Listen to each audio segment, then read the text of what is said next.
예, 여러분 반갑습니다. 어반입니다. 오늘 이야기 주제는요. 방구석 유튜버는 어떻게 당신의 인생을 망가뜨리는가라는 주제로 일하려고 하는데, 야, 이거 얘기하니까 난 순간 놀란 게, 야, 내가 나한테 하는 얘기 아니야, 그치? 바꿔 얘기하면 어반은 어떻게 여러분들의 인생을 박살내는가 약간 이런 느낌인데, 근데 뭐 오늘 이야기하는 건 저한테도 분명히 해당 사항이 있는 거고, 그리고 여러분들한테도 내가 해주고 싶었던 것 중에 하나 이야기인 것 같아요. 그래서 과거와 지금이 좀 달라졌던 것 중에 하나는 일단은 그런 뭔가 폭력과 구타가 사라졌지, 그치? 그래서 사람은 원래 좀 뭐라고 해야 되나, 그 옛날에는 좀 그런 얘기가 있었거든. 조선 놈들은 좀 맞아야 된다고 이런 얘기가 돌아다녔단 말이야. 근데 넓은 의미에서 봤을 때 그런 부분들도 있는 것 같아. 과거 싱가포르의 리칸류가 그런 얘기를 했잖아. 그런 서구식 민주주의는 동북아에 맞지가 않다라고 얘기했고, 싱가포르는 진짜 패잖아, 아직도. 태형이 남아있단 말이야.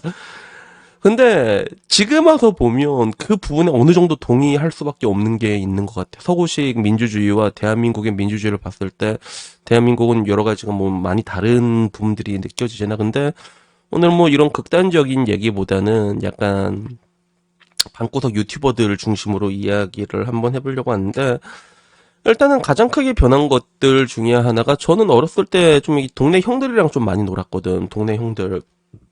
근데 뭐 동네 형들이라고 해봤자 나보다 나이가 한참 많은 형들이었단 말이야.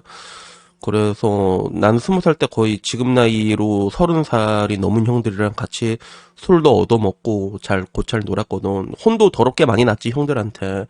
어바나, 니 왜 이렇게 싸가지가 없노? 진짜 죽는디? 약간 이렇게.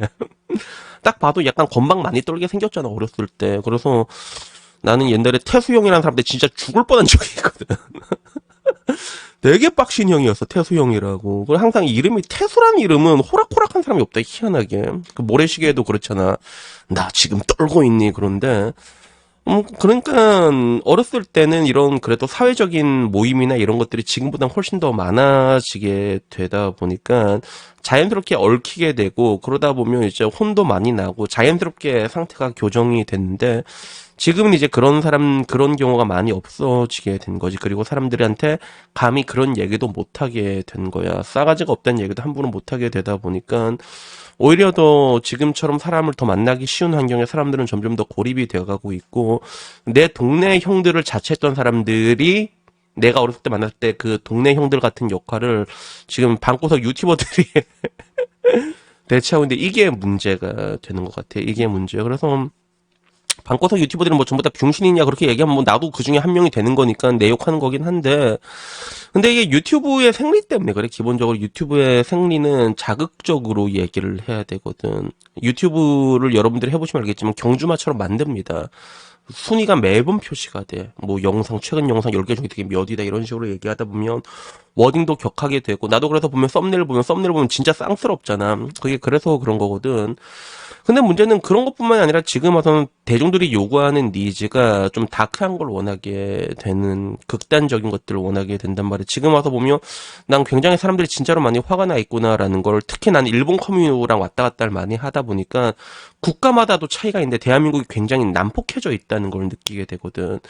그러면 이제 그 가운데에 있는 사람들이 결국엔 이제 아까 말했던 그런 방구석 유튜버들이 그 가운데에 있는 경우가 굉장히 많다는 거지. 그리고 여러분들이 지금 당장 유튜버들 중에서도 뭔가 좀 방구석 유튜버들 중에서 뭐 여러분들이 생각나는 사람들 있잖아. 뭐 나름 이제 인플루언서라 말할 수 있는 사람들 한번 꼽아봐. 그러면 그 중엔 분명히 정상적인 캐릭터보단 비정상적인 캐릭터가 압도적으로 많단 말이야. 이게 모든 것들의 시작인 것 같아. 주변에 이제 형이 없는 거지. 형이 없으니까 그 사람들의 얘기를 듣게 되고, 그 사람들이 어떻게 좀 자극적으로 했던 얘기가 그 사람한테는, 듣는 사람한테는 아, 저게 사실이구나. 그래서 실제로 제 방에 오는, 진짜 요새 진짜 많이 언급 많이 되지. 연봉 6,600의 남자 이상. 이 사람도 맨 처음에 막 그 한때 뭐 그 이상한 이론 들고 와서 듣더니 여자한테는 못되게 굴어댄다고 이제 막 쇼쳐댄다고 그러다가 여자친구한테 개같이 까이고 난 다음에 그 다음에 이제 후회한 인생을, 지금 참회의 인생을 살고 있단 말이야. 근데 그 당시에 그 이상이라는 사람은 그 이상한 이론이라던가 약간 과격한 이론이라던가 아니면 뭐 이제 인플루언서 중에서도 나름 이제 헬스하는 사람이 있었거든. 그런 것들이 자기 인생의 진리라고 생각을 해가지고 막 그런 걸 막 여자친구한테 보여주고 그랬거든.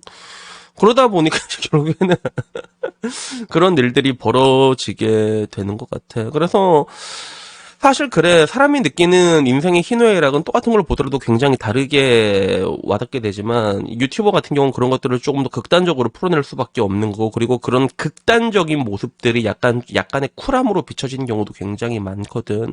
그리고 내가 느끼기에는 또 유튜버들 같은 경우는 한 번씩 내가 위화감이 좀 들 때가 있더라고. 그래서 그 위화감을 어떻게 들었는가 생각해보면 그냥 말 그대로 그 사람은 인생의 전문가가 돼 있고, 그리고 항상 확신에 찬 어조로 얘기를 하잖아. 근데 문제는 내가 어느 날 위화감이 드는 거야. 저 사람이 사회생활에 대해서 얘기를 하는데 위화감이 들더라고. 물론 얘기를 들었을 때 그렇게 크게 틀린 이야기는 아니었어. 근데 내가 왜 위화감이 느껴졌을까 생각을 해보니까 그 사람은 단 한 번도 사회생활을 해본 적이 없어. 적어도 내가 알고 있는 한에서는. 근데 사회생활에 대해서 굉장히 유창하게 얘기하고 있는 거야. 이 인간관계에 대해서, 사회생활에 대해서, 이런 것들에 대해서. 물론 누군가한테 들은 얘기겠지. 근데 또 유튜버들이 보면 말은 또 더럽게 잘하잖아. 그치? 얘기하는데 뭔가 이상한 거야. 위화감이 드는 거지. 그런 느낌들이라고 해야 되나? 그래서 결국에는 옥석을 가리기도 굉장히 어렵다는 거야. 그래서 유튜버들을 여러분들이 봤을 때, 전 사실 그래요. 여러분들이 뭔가 누군가를 롤 모델로 삼고 한 명의 그런 삶의 지표로서 삼기에 유튜버를 삼는다는 건 굉장히 위험한 행동이고, 그거는.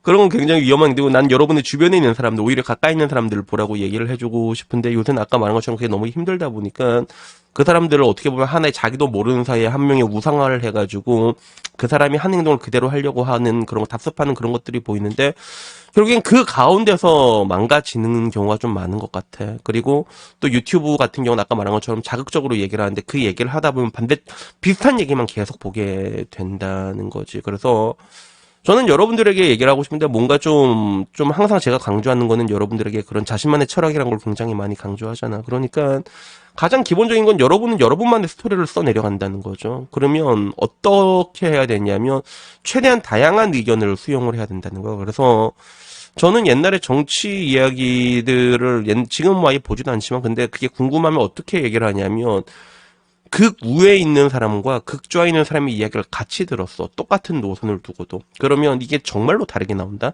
똑같은 주제에 따라 가지고 어떻게 바라보냐에 따라서, 좌우에 따라서 진짜 이렇게 차이가 날 수 있구나라는 걸 느끼게 되거든. 어떻게 보면 지금처럼 알고리즘이 지배한 세상에서는 오히려 더 이런 것들이 더 필요한 게 아닌가라는 그런 생각이 들어. 그러니까 여러분들이 어반 놈을 보게 되면 무한열정이 뜨고, 무한열정이 뜨면 돌아온 붕어용이 뜬대. 그런 것들을 계속 보는 게 아니라 그 반대되는 대척점에 있는 것들을 봐야 된다는 거지. 그리고 뭔가 인생에 대한 지혜를 얻어갈 때도 그냥 방구석에서 얘기하는 사람보다는 그 사람이 그래도 열심히 살아왔던 그 증거라는 게 있잖아. 그 사람의 인생의 지표가 되는 것들이 있잖아. 그래도 어느 분야에서라도 뭐 성공한 사람들의 이야기를 들어야 될 거 아니야. 그래서 판례로 뭐 하다 못해 요새는 막 다 적어 놓잖아. 뭐 무슨 변호사 이렇게 적어 놓잖아. 변호사들이 보통 개아리는 잘 안 죽이거든, 보면. 아, 요새는 근데 변호사들도 약간 좀 개아리 좀 죽이긴 하던데. 내 기준에서는. 그런 모습들이 있다는 거지. 그래서 특히나 지금처럼 뭔가 좀 이게 자극적인 이야기들이나 이런 것들이 이게 진짜 주류인 것처럼 그런 식으로 착시 효과를 일으키는 세상에서는 여러분들이 굉장히 뭔가를 좀 이렇게 잘 가려드려야 되는 것들이 좀 중요한 것 같아요. 그래가지고 그냥 오늘은 뭐 이 이야기를 한번 해보고 싶었어. 뭐 나 역시도 방구석 유튜버이긴 하지만서도, 근데 진짜 뭐라고 얘기할까? 내가 보면서도 한 번씩 되게 한심한 게, 뭔가 진짜 저 사람은 내가 보기 앞만 봐도 야맨데 그게 내 눈에는 보이는데, 근데 그런 사람들이 인기를 굉장히 많이 얻고 있는 경우도 심심치 않게 볼 수가 있거든. 물론 그 나름대로 이유가 있긴 있겠지만, 근데 저 생각은 조금 어려운 거, 좀 극단적인 게 아닌가라는, 그런 사람들이 나름 그런 젊은 사람들의 멘토 역할을 스스로 자청하게 이렇게 하고 있는 걸 볼 때마다 그런 생각이 문득 들더라고. 그리고 누군가한테는 나 역시도 그런 사자 중에 한 명으로 날 그렇게 바라볼 수는 있겠지만, 근데 나 역시도 항상 하는 얘기가 뭐야? 항상 얘기하는 게 여러분만의 철학이라는 게 굉장히 중요하다 강조를 하잖아. 그러니까 특히 유튜브를 여러분들이 볼수록 그 알고리즘, 여러분들이 뭔가 A라는 방향으로 이걸 봤을 때 그걸 반대되는 방향으로 바라보는 사람들의 의견을 보다 더 적극적으로 수용을 해야 되는 그런 시기인 것 같아가지고 오늘 얘기를 한번 해봤습니다. 그래서 일단 오늘 여기까지고요. 다음에 조금 더 재밌는 이야기로 찾아뵙도록 하겠습니다. 이상입니다. 감사합니다. 그라시아.